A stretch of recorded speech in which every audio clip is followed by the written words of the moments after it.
Hello everyone, my name's Jack Sorrell, and today we're going to be looking at this portable NES emulator, the GB Station Lite.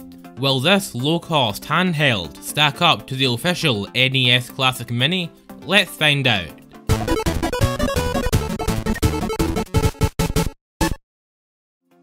So let's start with the packaging. It doesn't exactly scream quality, with its old graphics from Mario Kart 7 and other older Mario games on the back.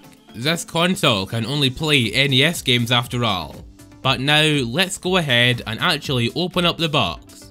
Inside, we have a USB charging cable, a games cartridge, and of course the console itself. Let's start with the console. Starting with the connectivity, it has an AV out for plugging this into a TV, as well as a charging port which should allow for around 6 to 7 hours of usage on a full charge. This console is clearly going for the Game Boy SP look, and it pretty much pulls it off.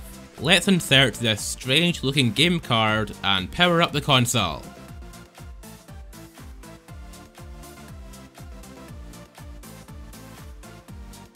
Looking through the game selection screen, there's around 30 different games to choose from, and I have to say, most of them are pretty fun to play.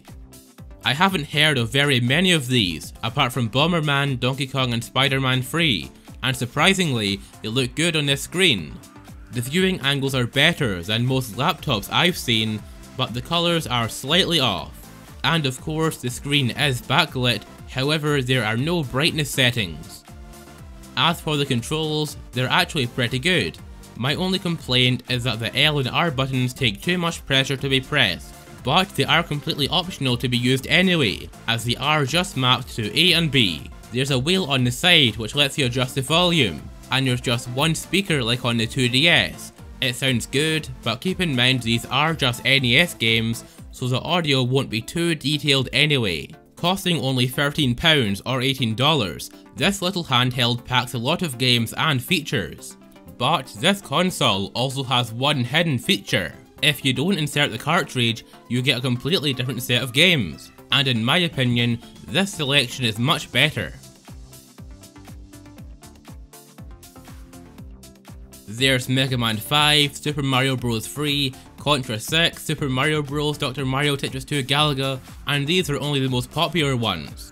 There's many more games to be found, and in total, in both sets of games, there's around 60 titles you can play on the go or at home on your TV. For the price of this handheld, it's great, and if you ask me, it's a better option to the NES Classic Mini. Plus, you can take this anywhere. With its 6 to 7 hours of battery life, you won't be needing to charge it too often. But just in case it does die on you, you can charge it up right from your PC or phone charger via the included USB charging cable. So what's my verdict? It's actually very good for the price. If you have some spare cash lying around, this console is a neat time waster. It's also a great gift that won't break the bank. I'm very pleased with this handheld, and I'll definitely be using it in my free time, so I better end the video here. Well, that's all for today. My name's Jack Sorrell, and I'll see you next Sunday with a brand new video. By the way, this console was sent over to me from dd4.com, so a huge thanks to them. If you want to buy this console, I'll have the link down below.